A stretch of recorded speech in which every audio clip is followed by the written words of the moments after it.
जय हिंद दोस्तों। स्वागत है आपका फोकस सिविल सर्विसेज में। मेरा नाम है अभिषेक भारती। आज जो हम इस वीडियो में डिस्कस करने वाले हैं वो स्ट्रैटेजी ARO के लिए। ठीक है, तो स्ट्रैटेजी हम क्यों बनाते हैं? स्ट्रैटेजी इसलिए बनाते हैं कि किसी भी एग्ज़ाम को हमें क्वालिफाई करना है तो उसे एक प्लान्ड वे में या फिर ऑर्गेनाइज्ड वे में जब हम उसे फॉलो करते हैं तो वो स्ट्रेटजी कारगर होती है। ठीक है, तो क्या स्ट्रेटजी बना लेने से एग्ज़ाम मेरा क्वालिफाई हो जाएगा? ये तो सोचने वाली बात है ना। अगर हम इसे जब तक एग्जीक्यूशन में नहीं लाएंगे तब तक क्वालिफाई करना थोड़ा मुश्किल हो जाता है। ठीक है, आइए आगे डिस्कस कर लेते हैं कि कौन कौन से टॉपिक हम लोग आज डिस्कस करने वाले हैं इस वीडियो में। तो जो पहली बहुत इंपॉर्टेंट चीज़ है कि वो है बुक लिस्ट। ठीक है, कौन कौन सी जो बुक्स हैं इस ARO एग्ज़ाम के लिए जो महत्वपूर्ण है। ठीक है, दूसरी चीज़ जो है वो है ट्रेंड एनालिसिस। ट्रेंड एनालिसिस में हम लोग ये देखेंगे जो विगत वर्षों में पूछे गए प्रश्न हैं, यानी कि जो लास्ट अभी देखेंगे 2016 में जो री एग्ज़ाम हुआ था, 2017 में एग्ज़ाम हुआ था और 2021 में जो एग्ज़ाम हुए थे, उनमें जो भी सब्जेक्ट्स थे उनमें से कितने कितने क्वेश्चन हर एक सब्जेक्ट से आए हैं, उसके ट्रेंड के बारे में हम जानेंगे आगे के वीडियो में। ठीक, तीसरी बात है वो एलिजिबिलिटी क्राइटेरिया। कई सारे विद्यार्थियों स्टूडेंट में ये समस्या देखने को आ रही थी कि उन्हें अभी ये क्लियर ही नहीं हो पा रहा है कि क्या वो एलिजिबल हैं कि नहीं, क्योंकि कई लोग ये कहते हैं कि उनके पास बॉटनी था या फिर मैथ्स था, वो इस चीज़ के लिए एलिजिबल है। उसे भी हम आगे क्लियर करेंगे। ठीक है, चौथी बात है कि स्ट्रेटजी क्या हो ARO के लिए। स्ट्रेटजी यहाँ पर मैंने ये किया है कि मैंने 90 डेज़ में इसे डिवाइड कर दिया है सब्जेक्ट वाइज। ठीक है, उसे भी हम आगे के वीडियो में देखेंगे। और पांचवी जो बात है वो एग्ज़ाम पैटर्न पे हम लोग डिस्कस करेंगे। ठीक, आइए आगे देख लेते हैं बुक लिस्ट कौन कौन से इंपॉर्टेंट है। वैसे तो बुक्स बहुत सारी हैं, ठीक है, लेकिन जो इस एग्ज़ाम के लिए कारगर होंगी, जो इम्पोर्टेंट बुक्स हैं, उसे ही हम डिस्कस करेंगे। ठीक है, तो पहले जो नंबर पे सब्जेक्ट है वो है हिस्ट्री। ठीक, हिस्ट्री में 3 पार्ट में डिवाइडेड है। वो एक है एंशिएंट, दूसरा है मिडाइवल, तीसरा है मॉडर्न। ठीक, तो जो एंशिएंट के लिए जो बेसिक मटेरियल होगा वो हमारा होगा NCERT RS शर्मा। ठीक, फिर उसके बाद जो बहुत इंपॉर्टेंट फैक्चुअल कंटेंट अच्छा दिया हुआ है जिसको हम रिवीजन के तौर पे भी यूज़ करते हैं वो है लूसेंट। ठीक, फिर आपका आ जाता है घटना चक्र, जिसमें आपके सारे जो सवाल हैं, कई सारे स्टेट के जो सवाल हैं और इवन ARO के जो सवाल हैं वो भी इसमें इनबिल्ट होता है। ठीक है, फिर प्रीवियस ईयर क्वेश्चन जो ARO और UP PCS से केवल जो रिलेटेड है उन्हें भी हमें पढ़ना पड़ेगा ताकि हम इस चीज़ को समझ पाएँ कि ARO का नेचर क्या है। देखिए, जो सबसे इम्पॉर्टेंट चीज़ है, हमें स्ट्रेटजी से भी पहले जो समझने की चीज़ है वो है जिस एग्ज़ाम की हम तैयारी कर रहे हैं, यानी ARO के नेचर के बारे में हमें समझना सबसे ज़्यादा ज़रूरी है। तो जो ARO का जो नेचर है उसमें हमें देखने को मिलता है कि क्वेश्चन में फैक्चुअल कंटेंट ज़्यादा रहते हैं। ठीक है ना, क्वेश्चन में जो भी पूछेगा उसमें फैक्चुअल कंटेंट ज़्यादा रहता है रादर देन कॉन्सेप्चुअल के।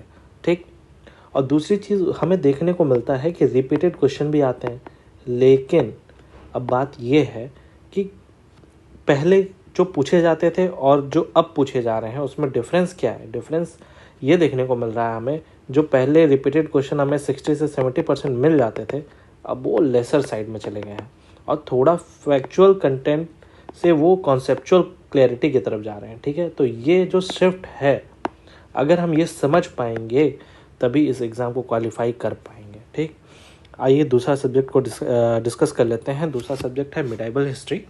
ठीक, जिसमें है आपका NCERT सतीश चंद्रा। ठीक, इसमें भी वही लूसेंट, घटना चक्र और PYQ को हमें करना होगा।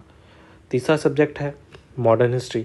मॉडर्न हिस्ट्री में देखिए आपकी NCERT आ जाती है बिपिन चंद्रा, या फिर आप फॉलो कर सकते हैं स्पेक्ट्रम को। ठीक है, तो स्पेक्ट्रम मेरे हिसाब से ज़्यादा बेटर होगी अगर आप स्पेक्ट्रम कर लेते हैं मॉडर्न के लिए। यहाँ पे आपको फैक्चुअल और कॉन्सेप्चुअल दोनों ही मिल जाते हैं। और जिस तरीके का नेचर इस समय UP PSC ARO द्वारा क्वेश्चन पूछे गए हैं लास्ट ईयर में, वो देखने से यही लगता है कि अब जो पेपर पैटर्न काफ़ी बदल रहा है। ठीक है, कॉन्सेप्चुअल क्लैरिटी होना बहुत ज़रूरी है। फिर आइए दूसरे सब्जेक्ट को हम डिस्कस कर लेते हैं, जो कि हमारा ज्योग्राफी है। और ज्योग्राफी में है इंडियन ज्योग्राफी। ठीक, इंडियन ज्योग्राफी के अगर इंग्लिश माध्यम के अगर विद्यार्थी हैं, इंग्लिश मीडियम के, तो वो महेश बर्णवाल की बुक ले सकते हैं, और जो हिंदी मीडियम के हैं वो परीक्षा वाणी को ले सकते हैं। ठीक, बाकी आपका लूसेंट, घटना चक्र और प्रीवियस ईयर क्वेश्चन तो रहेगा ही रहेगा। ठीक, दूसरा ज्योग्राफी में आ जाता है फिजिकल ज्योग्राफी। देखिए, फिजिकल ज्योग्राफी वैसे तो काफ़ी कम क्वेश्चंस आते हैं आर में, लेकिन 20% क्वेश्चन लगभग आ ही जाते हैं। तो इसके जो इम्पोर्टेंट कॉन्सेप्ट हैं उन्हें हम ज़रूर डिस्कस कर लेंगे। अगर किसी को पढ़ने का बहुत मन है तो वो NCERT क्लास 11th की ले सकता है, जो कि फिजिकल ज्योग्राफी की है। बाकी हमारे FCS के फोकस सिविल सर्विसेज के नोट्स आपको प्रोवाइड किए जाएंगे आगे जो लेक्चर मैं बनाऊंगा। ठीक है, उसके ज़रिए आपको एक comprehensive lecture with PDF notes आपको प्रोवाइड कर दिए जाएंगे, जिससे कि आपको आसानी होगी तैयारी करने में। फिर इसमें भी आपको लूसेंट के जो फैक्चुअल कंटेंट है, घटना चक्र और PYQ करना ही करना है। फिर आ जाइए वर्ल्ड ज्योग्राफी में। वर्ल्ड ज्योग्राफी में फोकस सिविल सर्विसेज के आपके नोट्स प्रोवाइड किए जाएंगे। इसमें आपको लूसेंट, घटना चक्र और PYQ करना होगा। ठीक, तीसरा जो सब्जेक्ट हमारा है इंडियन पॉलिटी। ठीक, इंडियन पॉलिटी में M लक्ष्मीकांत बेस्ट बुक है, और अगर हिंदी मीडियम का कोई विद्यार्थी अगर जाना चाहता है परीक्षा वाणी के साथ तो वो भी जा सकता है। तो लेकिन आपको एक ही बुक करनी होगी, क्योंकि आपके पास इतना टाइम नहीं है कि आप दोनों बुक को देख सकें। ठीक, परीक्षा वाणी में थोड़ा फैक्चुअल कंटेंट और एग्ज़ाम पर्सपेक्टिव यानी यूपी के हिसाब से ये बुक काफ़ी अच्छी हो जाती है। लक्ष्मीकांत थोड़ा UPSC के लिए लिखी गई बुक है और UP PCS में थोड़ा ज़्यादा कारगर है। ठीक, तो दोनों ही बुक अच्छी है, आप किसी एक बुक को रेफ़र करिए। इसमें भी आपको लूसेंट का जो फैक्चुअल कंटेंट है उसे थोड़ा देखना होगा, और घटना चक्र तो देखना ही है विद PYQ को। ठीक, आगे जो है हमारा इंडियन इकोनॉमी। इंडियन इकोनॉमी में एक छोटी बुक आती है संजीव वर्मा, वो काफ़ी अच्छी बुक है। ठीक है, उसे आप लेकर के उससे कॉन्सेप्चुअल क्लैरिटी काफ़ी अच्छी मिल जाती है। इसमें भी आपको लूसेंट के जैसे प्लानिंग जो है इंडिया के जो प्लानिंग है वो चीज़ें अच्छी काफ़ी दी हुई हैं, और काफ़ी फैक्चुअल कंटेंट अच्छे दिए हुए हैं। बाकी आप घटना चक्र से कर सकते हैं। ठीक, और PYQ को कर सकते हैं। फिर जो जनरल साइंस है, जनरल साइंस में लूसेंट, घटना चक्र और PYQ ये मोर देन इनफ है, इससे बाहर जाने की ज़रूरत नहीं है जनरल साइंस में। ठीक, और एनवायरमेंटल। ठीक, ये 3 सब्जेक्ट ऐसे हैं जिसमें आपको बेसिक सिर्फ लूसेंट और घटना चक्र पे रिलाई कर सकते हैं आप। ठीक, और ये 3 सब्जेक्ट ऐसे हैं जहाँ पे आपको कॉन्सेप्चुअल प्लस फैक्चुअल क्लैरिटी होनी बहुत ज़रूरी है। ठीक, आइए अब आगे हम ट्रेंड को देखते हैं कि क्या ट्रेंड रहा है विगत वर्षों में। ठीक है, जो मैंने यहाँ पे एक चीज़ आप ध्यान दीजिए, जो मैंने ग्रीन फॉन्ट में इसको किया है वो इसलिए किया है कि जहाँ पर क्वेश्चन जिस सब्जेक्ट से ज़्यादा आ रहे हैं। ठीक है, जैसे कि आपका इंडियन हिस्ट्री में आप देखेंगे 20+ क्वेश्चन आपको देखने को मिल जाएगा। ठीक है, ज्योग्राफी में आपको लगभग 15+ क्वेश्चन 2016 में भी और 2021 में भी प्री में देखने को मिल रहा है। UP स्पेशल में भी आपको 15+ क्वेश्चन आपको देखने को मिलेगा, और करंट अफेयर से भी 20+ क्वेश्चन है। तो मोटा मोटी आपका 50% क्वेश्चन यानी कि 70 क्वेश्चन 140 में से आपको 4 सब्जेक्ट दे रहा है। तो इन सब्जेक्ट पे आपका कमांड होना बहुत ज़रूरी है। ठीक, बाकी की सब्जेक्ट पे भी होना ज़रूरी है, लेकिन इन सब्जेक्ट पे ध्यान अगर आप देते हैं, सब 4 सब्जेक्ट से देखिए, आप 50% कवर अप कर रहे हैं। ठीक है, फिर आ जाइए देखते हैं साइंस को। साइंस में देखिए 2000 प्री में लगभग 9 क्वेश्चन पूछे गए हैं और मेंस में 12 क्वेश्चन पूछे गए थे। ठीक, 2016 जो री एग्ज़ाम हुआ था उसमें भी 9 क्वेश्चन थे, और फिर मेंस में 13 क्वेश्चन थे। ठीक, तो लगभग इस बार भी आप यही मान के चलिए प्री में 9 से 10 क्वेश्चन रहेंगे ही रहेंगे, और इंडियन हिस्ट्री में 20+ क्वेश्चन रहना ही है, और 15+ क्वेश्चन आपका ज्योग्राफी से रहेगा। ठीक, इकोनॉमिक्स में देखिए 2021 में 9 क्वेश्चन प्री में पूछे गए, मेंस में 5 क्वेश्चन, 2016 के री एग्ज़ाम में 8 क्वेश्चन। ठीक, तो यहाँ भी आप प्री में मान के चल सकते हैं 8+ क्वेश्चन आपको मिलेंगे ही मिलेंगे। ठीक है, बाकी अगर वो इस ट्रेंड को अगर नहीं फॉलो किए तो नहीं, कुछ कहा नहीं जा सकता, लेकिन जो ट्रेंड चल रहा है वो यही के बता रहा है। लेकिन आपको ये है कि ये जो 4 सब्जेक्ट हैं इन पे फोकस आपको अच्छे से करना होगा। ठीक, आइए जो अगला हमारा सब्जेक्ट है वो है इंडियन पॉलिटी। इंडियन पॉलिटी में जो 2021 में पूछा गया प्रश्न था वो प्री में 7 क्वेश्चन थे और मेंस में 9 क्वेश्चन, और यहाँ भी प्री में 2016 में 8 क्वेश्चन पूछे गए और मेंस में 16 क्वेश्चन। ठीक, एनवायरनमेंट में प्री में 9 क्वेश्चन, यहाँ पर 7 क्वेश्चन, एग्रीकल्चर से 9 क्वेश्चन।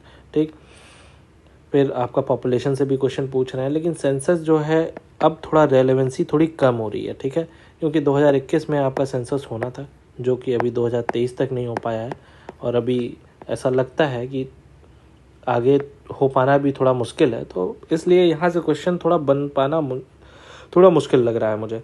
फिर भी इसको करके जाएंगे हम लोग। ठीक है, आगे यूपी स्पेशल हमने बता ही दिया कि 15+ क्वेश्चन हर बार पूछे ही गए हैं, और जनरल इंटेलिजेंसिया। ठीक है, यहाँ से जो क्वेश्चन आते हैं बहुत बेसिक क्वेश्चंस होते हैं। ठीक है, और 10+ क्वेश्चन तो आपको यहाँ से मिल ही जाएंगे। तो ये जो है, अगर आप कोई भी बच्चा बेसिक लेवल पे मैथ्स जानता है और रीजनिंग जानता है तो ये क्वेश्चन बहुत इजीली वो कर लेगा। ठीक, कुछ मिसलेनियस टॉपिक्स हैं, वहाँ से आपको देखिए लगभग 2 से 4 क्वेश्चन, यानी कि 3+ क्वेश्चन आपको मिल जाते हैं। ठीक, और आर्ट एंड कल्चर से ठीक भी देखने को मिलते हैं क्वेश्चन। प्री में 3 क्वेश्चन यहाँ से पूछे गए और 2016 में 2 क्वेश्चन पूछे गए। ठीक, करंट अफेयर्स डिस्कस हमने कर ही लिया था। तो ये रहा हमारा ट्रेंड को देखते हुए हमें समझना है कि हमें किस तरीके से किस सब्जेक्ट को कवर अप करना है। ठीक है, बाकी मैं इसके जो सब टॉपिक्स हैं ना, कौन कौन से टॉपिक्स, जैसे इंडियन हिस्ट्री में आपका इंडस वैली सिविलाइजेशन है, वैदिक पीरियड है, फिर आपका महाजनपद है, वहाँ से उन टॉपिक्स में से कैसे कैसे क्वेश्चन पूछे गए हैं उन्हें भी मैं अगले वीडियो में लेकर के आपको बिल्कुल कॉम्प्रिहेंसिव तरीके से समझाऊंगा। ठीक, आगे जो है, जो 2021 में हमारा कट ऑफ रहा है अभी तक, क्योंकि आयोग ने रिलीज़ नहीं किया है, तो उसको एक अनुमानित माना गया है कि जनरल कैटेगरी के लिए 125 से 135, यानी कि जनरल कैटेगरी में अब ये मान के चलिए अगर आप इसको ही लेके चलेंगे तो थोड़ा मुश्किल में पड़ जाएंगे आप। ठीक है, तो हमें ये देखना है कि हमें इससे 10+ क्वेश्चन आगे लेके चलना है। ठीक है, तो मान के चलिए 140 से 145 जनरल के लिए कट ऑफ रह सकती है, तो इस तरीके से हमें तैयारी रखनी है अपनी। ठीक, देखिए GS1 में अगर आप 100+ का टारगेट रखते हैं, ठीक, और जो पेपर 2 है हिंदी में आप 55+ का टारगेट रखते हैं, यानी 155+ का टारगेट रखते हैं, तो बहुत ईजिली प्री आप क्लियर कर लेंगे। ठीक, OBC के लिए 125 से 130 रहा है, और PWD के लिए आपका 85 से 95, और SC के लिए 105 से 112, ST के लिए 90 से 110, और फीमेल के लिए 115 से 125। ठीक, तो जिनके जैसे भी कट ऑफ गए हैं वो लोग अपने 10+ मार्क्स को बढ़ाकर ही चलेंगे, प्रिपरेशन आप ऐसे ही रखेंगे। ठीक है, अगली बात ये है कि एलिजिबिलिटी क्राइटेरिया। ठीक है, एलिजिबिलिटी जो क्राइटेरिया है वो समीक्षा अधिकारी जो डिपार्टमेंट यूपी सेक्रेटेरिएट की जो पोस्ट है, जो 322 है, सचिवालय की जो पोस्ट है, वहाँ पर आपको bachelor degree in any stream, यानी कि कोई भी आप स्ट्रीम के हैं, आप मैथ्स के हैं, आप बॉटनी से हैं, आप किसी भी स्ट्रीम से हैं, आप सब एलिजिबल हैं। ठीक है, और समीक्षा अधिकारी डिपार्टमेंट और जो आयोग के लिए यूपी PSC के लिए समीक्षा अधिकारी की जो ज़रूरत है, जिसमें 9 पोस्ट है, उसमें भी आपको किसी भी स्ट्रीम से अगर आप हैं तो आप एलिजिबल हैं। और जो डिपार्टमेंट बोर्ड ऑफ रेवेन्यू के लिए है उसमें भी आप एनी स्ट्रीम होना चाहिए। सहायक समीक्षा अधिकारी यानी ARO के लिए अब जो ज़रूरत है वो है O लेवल। आप किसी भी बैचलर डिग्री आपकी किसी भी स्ट्रीम में हो और उसके साथ आपको O लेवल डिग्री होनी चाहिए, एग्ज़ाम पास होनी चाहिए, और हिंदी टाइपिंग जो है 25 वर्ड पर मिनट होना चाहिए। ठीक, सहायक समीक्षा अधिकारी डिपार्टमेंट बोर्ड ऑफ रेवेन्यू के लिए 23 पोस्ट है, इसमें भी आप किसी भी स्ट्रीम से हो विद O लेवल और 25 वर्ड पर मिनट आपके होनी चाहिए।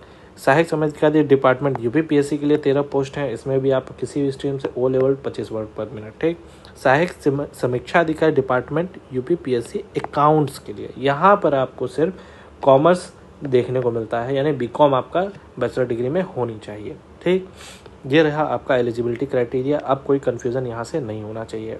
ठीक है, आगे जो है, अब जो मैंने स्ट्रेटेजी बनाया 90 डेज़ के लिए, ठीक है, उसे हम कैसे कवर अप करेंगे। उसे देखिए, इंडियन हिस्ट्री के लिए जो मैंने कवर अप किया है, इंडियन हिस्ट्री को 21 डेज़ में हम लोग कवर करेंगे। एंशिएंट के लिए 7 डेज़, मिडाइवल के लिए 6 डेज़ और मॉडर्न के लिए 8 डेज़। ठीक, तो 21 डेज़ में हम लोग इसको कवर करेंगे। ज्योग्राफी के लिए 20 डेज़ है, ठीक। इंडियन को 8 डेज़, फिजिकल के लिए 6 डेज़ और वर्ल्ड के लिए 6 डेज़, ठीक। इंडियन पॉलिटी 12 डेज़ में हम लोग 12 दिन में कंप्लीट कर लेंगे। साइंस को 17 दिन में कंप्लीट करेंगे, जहाँ पे फिजिक्स केमिस्ट्री 5-5 दिनों में कंप्लीट करेंगे और बायोलॉजी थोड़ा वास्ट है तो 7 डेज़ में इसको कंप्लीट करेंगे, ठीक। एनवायरनमेंट के लिए 10 दिन चाहिए, इंडियन इकोनॉमी के लिए 10 दिन। तो ऐसे आपकी 90 डेज़ का प्लान तैयार है, जिसमें उसके साथ साथ हमारा करंट अफेयर्स डेली, ठीक है। करंट अफेयर्स में भी हम लोग क्या क्या कवर करेंगे? सबसे पहली चीज़ क्रॉनिकल, दूसरी चीज़ घटनासार, ठीक। तीसरी चीज़ घटना चक्र, और चौथी चीज़ एडुटेरिया, ठीक। इतने मैगज़ीन को मैं एक जगह पे ला करके कवर अप करूँगा, ठीक है। बाकी एग्ज़ाम पैटर्न को थोड़ा डिस्कस कर लेते हैं। एग्ज़ाम पैटर्न में जैसा कि कई लोगों को पता ही होगा, फिर भी डिस्कस कर लेते हैं कि पेपर 1 जो है हमारा वो जीएस है, जहाँ पे 140 मार्क्स के क्वेश्चंस होंगे, और पेपर 2 में हिंदी है, वहाँ पे 60 क्वेश्चन, यानी टोटल 200 मार्क्स के होंगे। और कट ऑफ जो है 140 प्लस ही आप मान के चलिए, ठीक है। तो हमारा टारगेट होगा 150 प्लस, ठीक। मुझे लगता है कि इस वीडियो में सारे आपके कन्फ्यूज़न दूर हो गए होंगे, ठीक है। मैंने लगभग सारी चीज़ों को कवर अप कर लिया है। अब जो मेरा अगला वीडियो होगा वो होगा 90 डेज़ का प्लान, जिसमें हम लोग कॉम्प्रिहेंसिवली सारे सब्जेक्ट को कवर अप करेंगे अच्छे तरीके से, ताकि कोई भी चीज़, कोई भी फैक्ट या कोई भी कॉन्सेप्ट उसमें नहीं छूटेगा, ये मेरी गारंटी है, ठीक। आप अगर बने रहेंगे तो बिल्कुल ही ये चीज़ें अच्छे तरीके से आगे बढ़ेंगी। और आपको अच्छा अगर लगा हो तो प्लीज़ लाइक, शेयर और कमेंट ज़रूर करिएगा। Thank you.